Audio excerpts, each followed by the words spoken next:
Hola, ¿qué tal? ¿Cómo están? Bienvenidos a una nueva entrevista en Academia Ubuntu.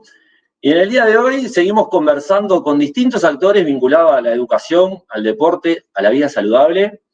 Hoy tenemos el gusto de conversar con el director del colegio Queen's School, Enrique Morrone. Es un gusto. ¿Cómo estás, Enrique? Bienvenido a Academia Ubuntu. Muchísimas gracias por la invitación y un placer estar acá. Bueno, la verdad que es un gusto para mí compartir con personas vinculadas a la educación y que le ponen tanto énfasis y amor a esta actividad que necesita justamente de esa energía. Y para comenzar, quería preguntarte sobre uno de los pilares del colegio, que es la educación emocional. Si bien podemos tener una idea, ¿en qué consiste bien este punto que es una temática que ustedes trabajan fuertemente? Bien, básicamente se trata de la propuesta pedagógica de la institución. Es un colegio habilitado y como tal seguimos los lineamientos de ANEP en lo que tiene que ver con lo curricular y sobre ello construimos un enriquecimiento de la propuesta. Es un colegio con este horario completo y en forma transversal, no en un espacio específico, sino trabajado tanto eh, en las aulas, en las clases que tienen en la mañana los chicos que son del programa oficial en español, las clases en la tarde que son en inglés y todas las actividades curriculares que el colegio ofrece, sean las deportivas, las artísticas, toda la gama de actividades que enriquecen la propuesta, se trabaja este tema que es pilar central de la propuesta pedagógica del colegio, que es el aprendizaje socioemocional.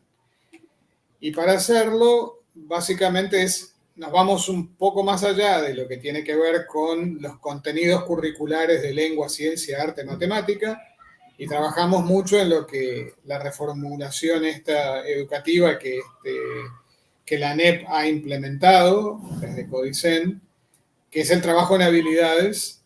Nosotros empezamos con esto en 2017 y empezamos trabajando en habilidades que tenían que ver con lo digital, en principio el manejo de la información, de la tecnología. Lo que lleva a los chicos cuando empezás a trabajar en habilidades más que en contenidos curriculares es a darse cuenta, ellos toman conciencia de que lo que están aprendiendo es a aprender y no aprender contenidos. Están teniendo una actitud distinta frente al aprendizaje. Eso es lo que lleva a desarrollar habilidades para la vida. Porque lo que estamos enseñando hoy tenemos clarísimo que va a ser conocimiento perimido dentro de 10 años. Los que hoy están en primaria, cuando lleguen a bachillerato, van a estar ya verificando que no era como lo estamos diciendo hoy. Y si no nos actualizamos, nos está pasando a nosotros. Los adultos que comparamos lo que hoy sabemos sobre cualquier conocimiento, el ADN, y lo que aprendimos en el liceo, son dos cosas bastante diferentes, porque lo que está pasando en el mundo con el avance tan acelerado que la tecnología nos brinda es que nos estamos preparando para un mundo que no sabemos qué características tiene. Y eso es lo que se necesita, es tener siempre la actitud de seguir aprendiendo, la apertura de aprender a aprender. Y para eso es vital y clave entender que esto es una cosa que no finaliza nunca. Creo que ningún médico hoy en día colgó su título en el consultorio, egresado de Facultad de Medicina, y dejó de actualizarse. A ese médico recomiendo que no vayamos ninguno de nosotros. Y lo mismo a nivel de cualquier carrera o volviendo al tema de la tecnología, si no nos actualizamos en cómo usar las herramientas que hoy tenemos, quedamos fuera de la sociedad prácticamente en este mundo, al menos acá en el mundo occidental.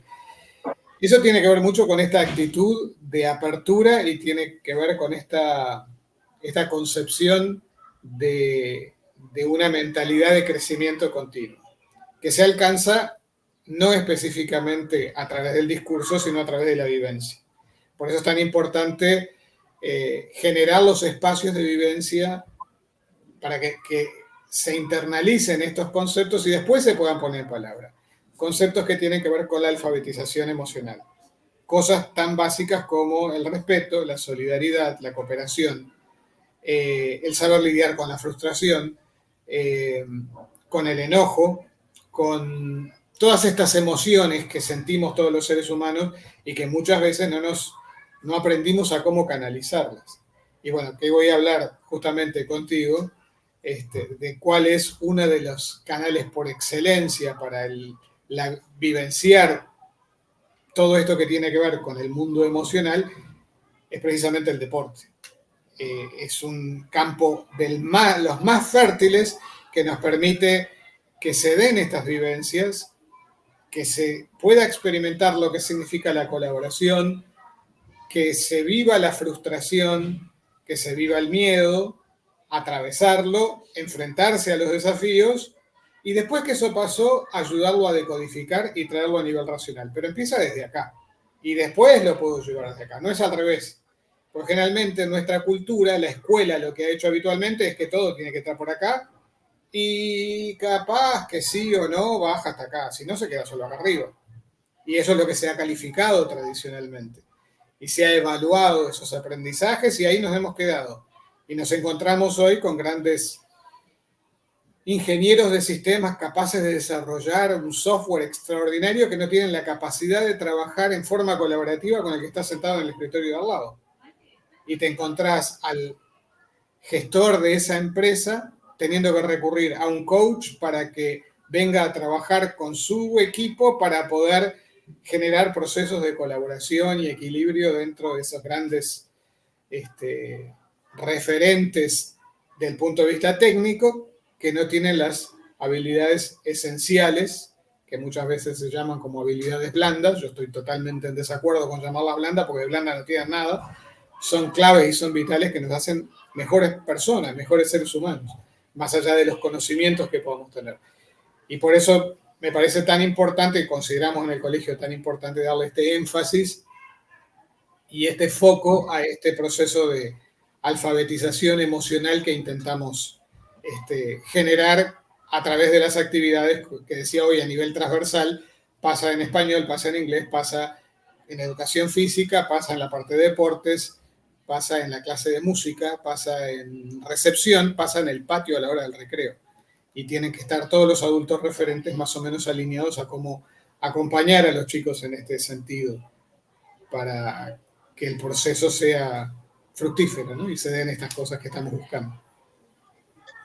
La verdad que mencionaste un montón de cosas súper interesantes, ¿no? Si me voy al principio de la respuesta, me queda un poco que, bueno, el desafío de las instituciones está también por el lado de adaptarse a esta revolución tecnológica y, bueno, naturalizar un poco la incertidumbre de la inmediatez del mundo en el que estamos. Y si lo conecto con la parte emocional, que lo vinculamos ahí con el deporte, se me da que es importante, y te lo quiero consultar, la participación del implicado, en este caso del niño. El niño ahí se introduce en la propuesta y comenta, participa, comenta opiniones con sus pares, con los docentes. ¿Cómo es por ese lado en esa conexión? Se trabaja mucho en formato de taller. Esto implica la participación justamente activa de todos, no considerar... esto es como un gran cambio que yo entiendo se está generando en la educación en general, que es un cambio de paradigma importantísimo y muy necesario en cuanto al conocimiento, ¿no? Cuando los adultos, los que hoy somos adultos, pasamos por el proceso escolar, fundamentalmente, teníamos como referente principalmente a la maestra, ¿no? Al docente o al maestro que estuviera al frente del proceso y era el que conducía básicamente todo el proceso de aprendizaje.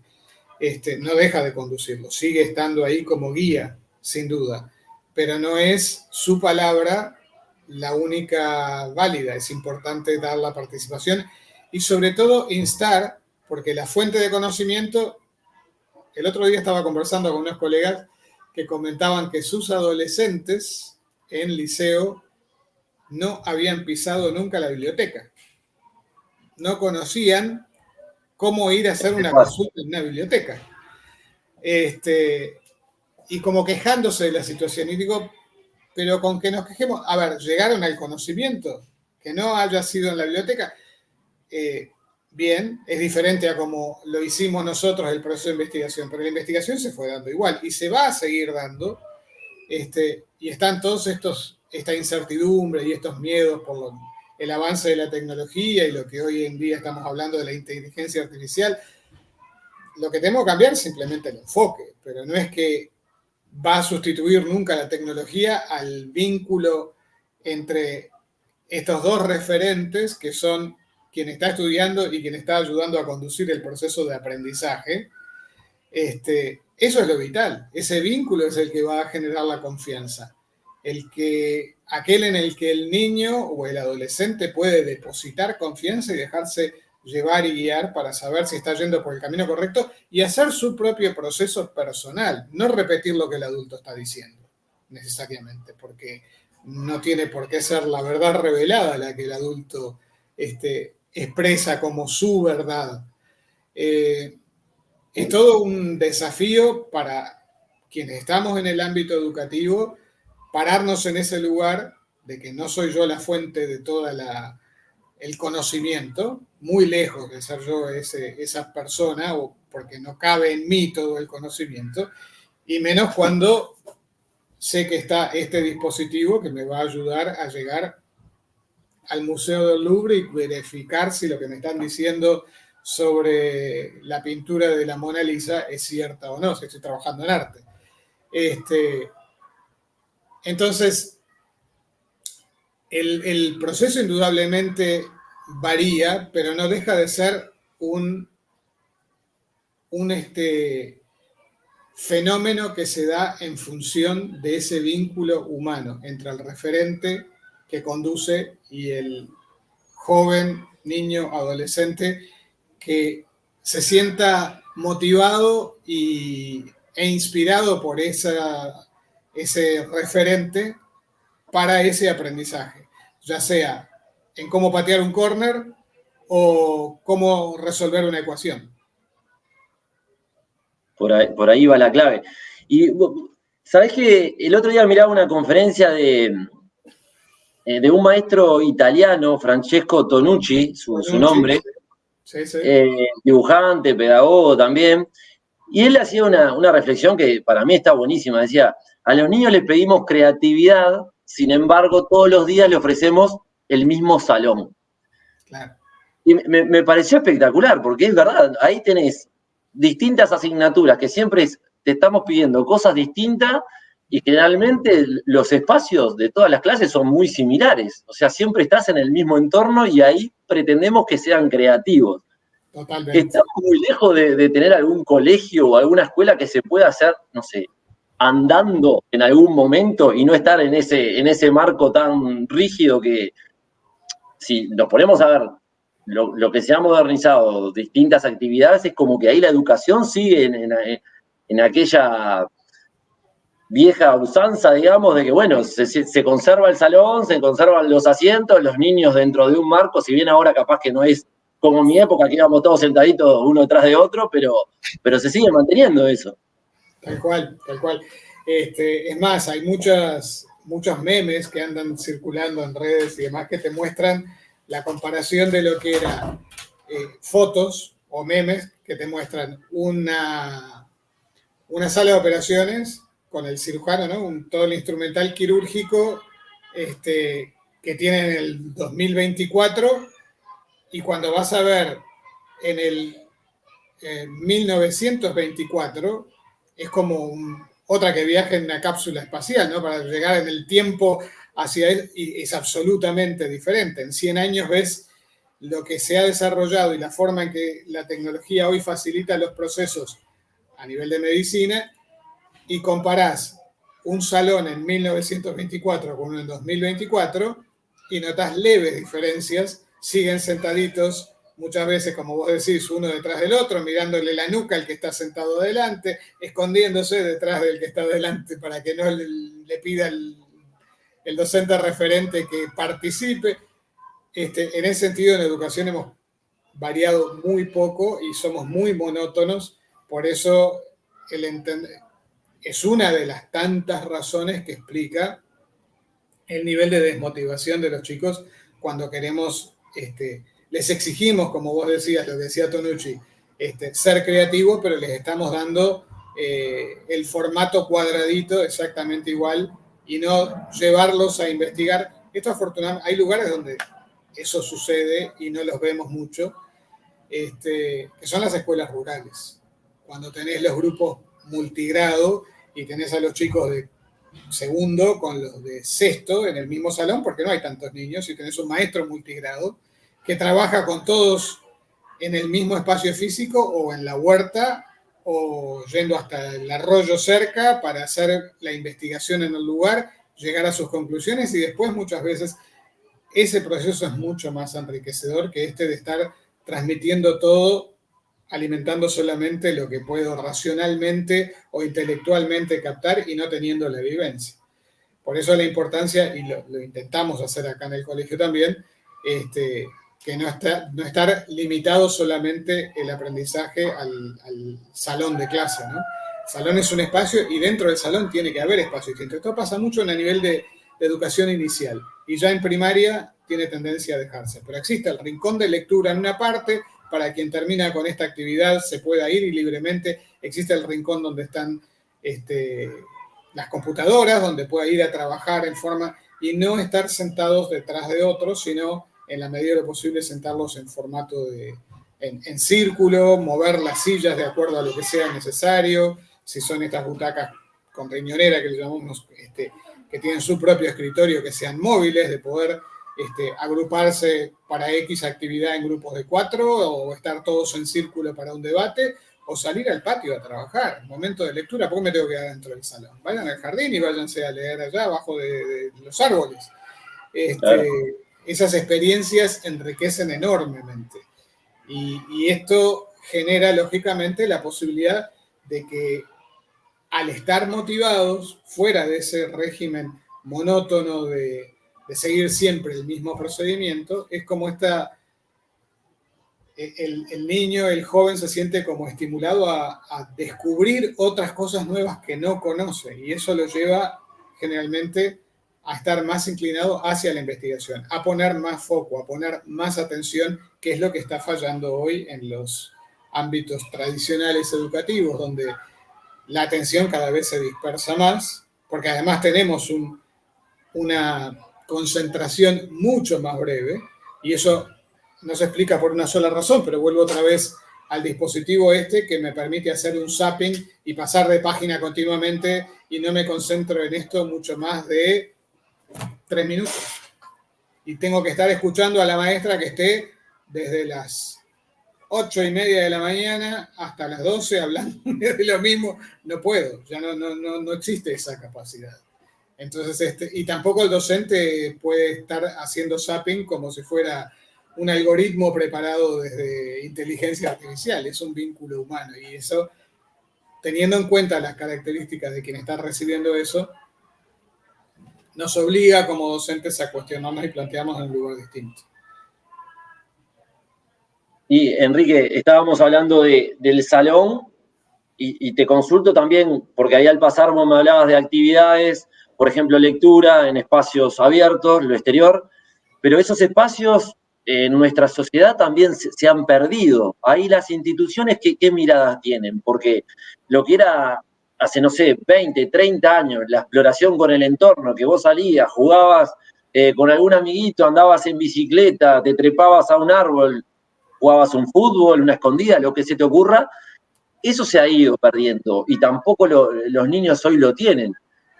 ¿Cómo se visualiza desde la educación esta falta de conexión con la naturaleza, con el mundo externo? ¿Cómo se puede compensar ahí esa falta?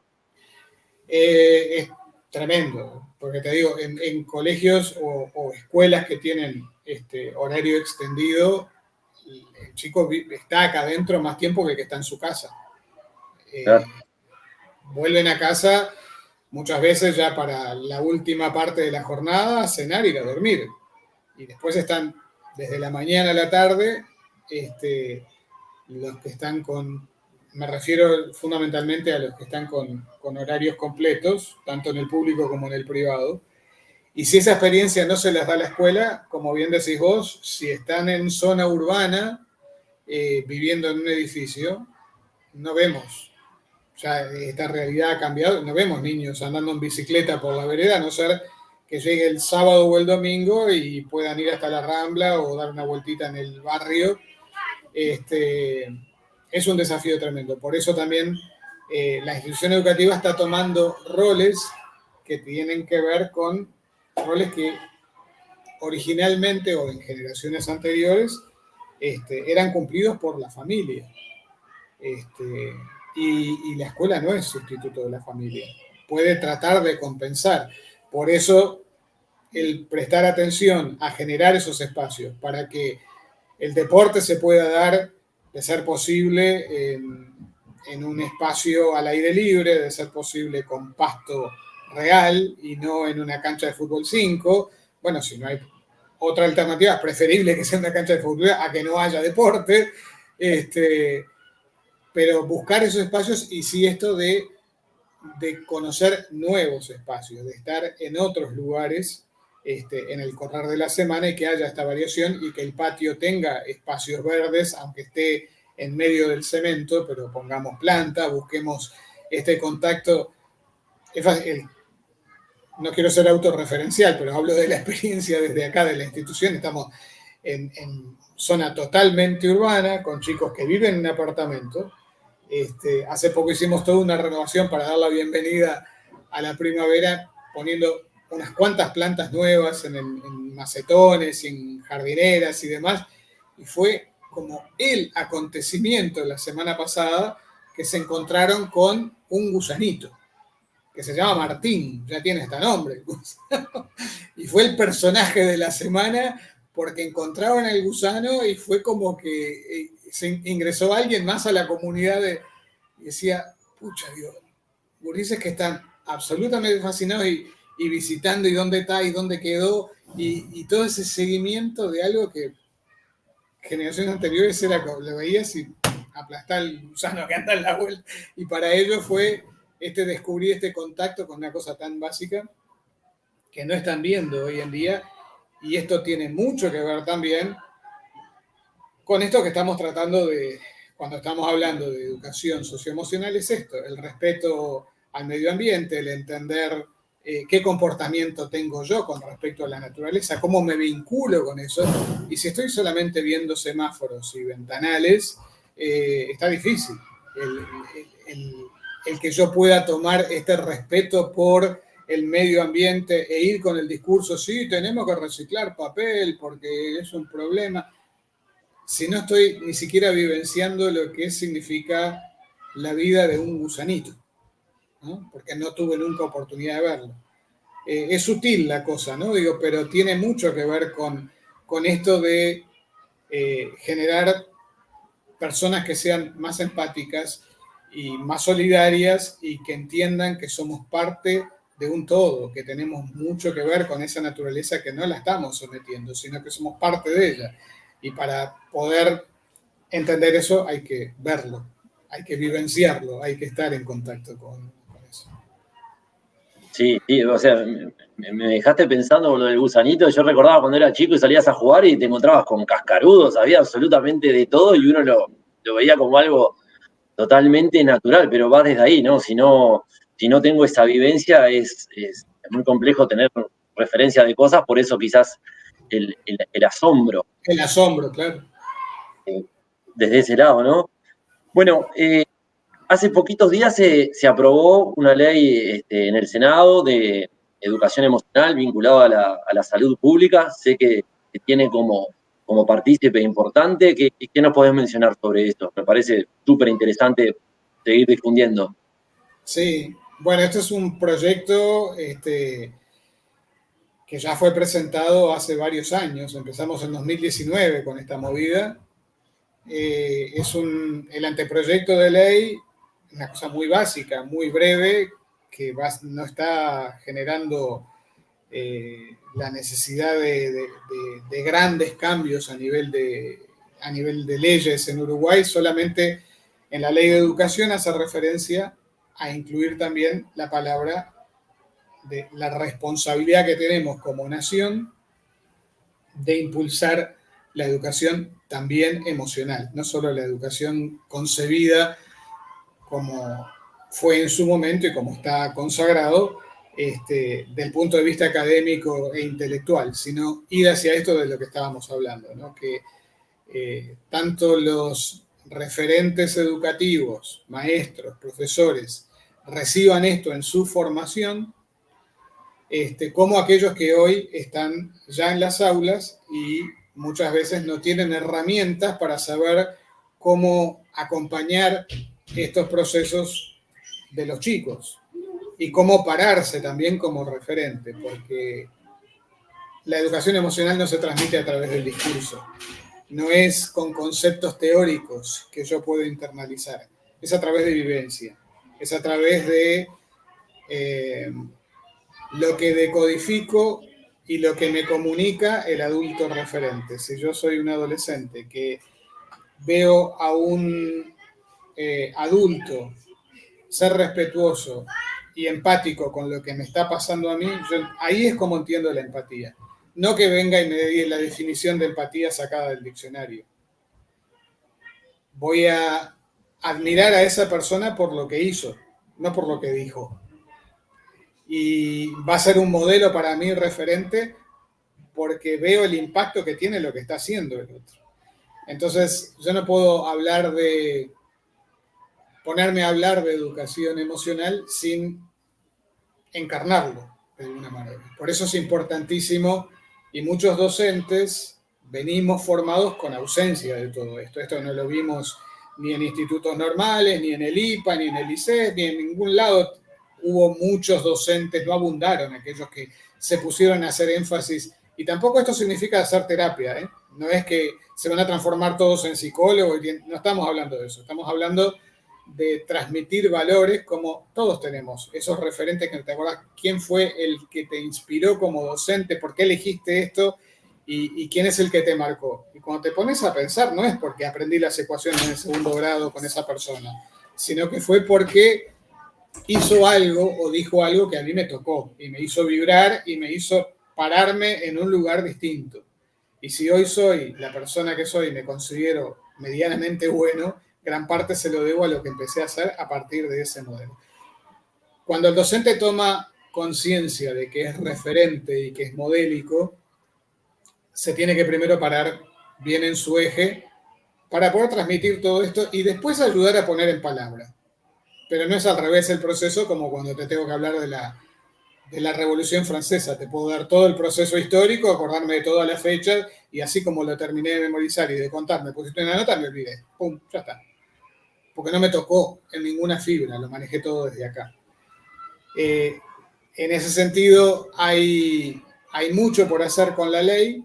La ley, al hacer esa referencia que acaba ahora, hace pocos días, de ser de obtener la media sanción en el Senado, esto, como dije, fue que en 2019 que lo presentamos, fue a la Comisión de Educación con todos los partidos políticos, no fue llevado hacia un sector, no se manejó con política partidaria, sino con el enfoque de política estatal.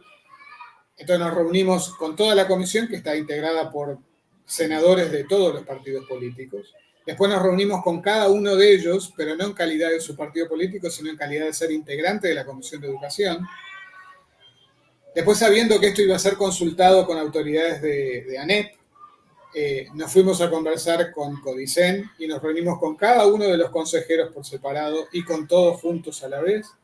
Después nos fuimos estoy hablando de trabajo de unos años, ¿no? A reunirnos con los directores de los que hoy son, los que antes eran los consejos descentralizados, que hoy son direcciones, primaria, con inicial, secundaria, formación, educación técnica y formación docente. Y bueno, efectivamente la Comisión de Educación del Senado siguió analizando, estudiando, se reunieron, le dieron su aprobación para llevarlo al plenario del Senado y la semana pasada se votó y se alcanzó los votos suficientes para la media sanción. Ahora lo que pasa es que pasa hacia Cámara Baja, va a la Cámara de Representantes y de obtener la media sanción queda la otra media sanción queda promulgada como ley, donde el partido recién empieza, porque si eso se transforma en ley, se puede encajonar y quedar allí y no pasar nunca más nada, o que haya voluntades de todos los sectores, multidisciplinaria, porque esto no compete exclusivamente ni mucho menos a los políticos, sino autoridades de educación, con ese mismo, la ANEP, en la implementación de lo que dice la ley, que puede ser a través de la convocatoria a una comisión interdisciplinaria para ver cómo se comienza todo el proceso de sensibilización primero y de formación para los que hoy están siendo estudiantes en formación docente y para los que hoy están dentro de las aulas poder darles esas herramientas para poder enfrentarse con esta realidad que cada vez está siendo más dura, con niños y adolescentes que tampoco, como dije, no van a ser terapeutas, pero sí dar herramientas para que esos chicos tengan posibilidad de enfrentar la frustración, la angustia que les genera la vida misma y no caer en los pozos, evitar y acolchonar un poco esta caída en los pozos depresivos en los que tenemos a tantos jóvenes en el día de hoy que buscan soluciones que no son soluciones, como la cantidad de intentos de autoeliminación que vemos y todo lo que estamos preocupadísimos por el índice de suicidio y no vamos a evitarlos posiblemente, pero posiblemente podamos llegar a dar alguna herramienta para prender otras alertas y ayudar más a tiempo a quienes están con ese tipo de situaciones angustiosas tan grandes, ¿no? Bueno, celebramos este primer paso porque, bueno, tiene que ser, como vos decías ahí al pasar, una política más bien de Estado, independientemente de quién esté en el gobierno de turno, ¿no? Y con respecto a lo primero, lo comparto tal cual, Enrique, porque enseguida, mientras vos hablabas, conecté enseguida con algo que me pasó a mí de chico. Yo, como tantos, quise jugar al fútbol y no llegué tampoco. Y me pasó lo siguiente, tuve distintos entrenadores y un día tuve uno que estaba en un nivel un poquito superior al resto. Pero vos sabés que mi recuerdo hacia él no terminó siendo por lo que me enseñó en el fútbol. Mi recuerdo hacia él fue porque un día yo me caigo en una carrera y me pego la cabeza contra un muro, me internan, salgo adelante rápidamente, pero él tuvo el gesto de ir al sanatorio, preguntar qué revista a mí me gustaba, averiguó que a mí me gustaba la revista El Gráfico, y me llevó un gráfico de la época del fútbol argentino que yo coleccionaba mucho, y eso a mí me marcó para toda la vida. Y lo recuerdo independientemente de lo que me enseñó del fútbol. Y ahí está lo que hablábamos al principio, en el vínculo, la llegada, en este caso, a aquel niño que me marcó, ni bien lo decía, fue tipo, se me fue a aquellos años. Totalmente. Y bueno, por eso la importancia de la toma de conciencia del impacto que el adulto tiene con el joven, con el adolescente, con el niño. Impactamos mucho más de lo que nos creemos. Estas experiencias son por la positiva. Hay muchas otras que son justamente porque en algún momento nos sentimos muy vulnerados o atacados, capaz que por alguno que tal vez ni siquiera fue consciente de que lo hizo, pero que también nos marcaron unos cuantos de ellos, de estos adultos referentes, por cuestiones que nos lastimaron y no pudimos procesar posiblemente. Por eso es tan importante, esto insistimos tanto con el concepto de alfabetizarnos emocionalmente, entender el impacto que tienen las emociones, entender que son pasajeras y entender a decodificar y interpretar que siempre estamos comunicando algo, todos. Y no comunicamos solo con el discurso. De hecho, comunicamos mucho más con los gestos, las miradas y las cosas que hacemos que con la palabra, ¿no? Es así, es así.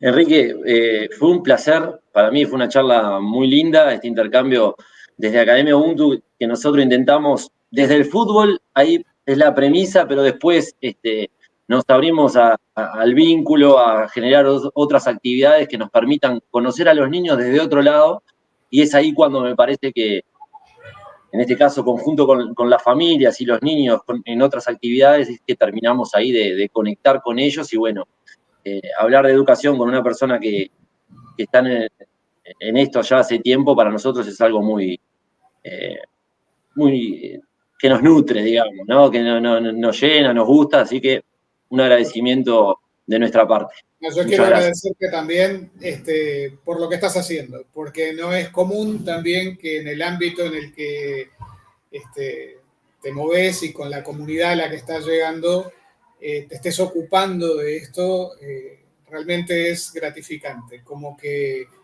nos devuelve una cuota importante de fe en la gente, el ver cosas como la que estás haciendo, que no te estás ocupando exclusivamente de lo técnico, que es importantísimo, por supuesto, porque por algo el interés lo ha llevado a acercarse a tu institución, pero felicitaciones, chapeau por estar considerando el todo y no solamente este aspecto técnico, que no somos solamente, bueno, tenemos grandísimos referentes y hay muy lindos ejemplos en nuestro país de grandes futbolistas que son personas completas, ¿no? Y eso es un aporte, lo que estás haciendo es un aporte hacia ese lugar y te felicito también por eso.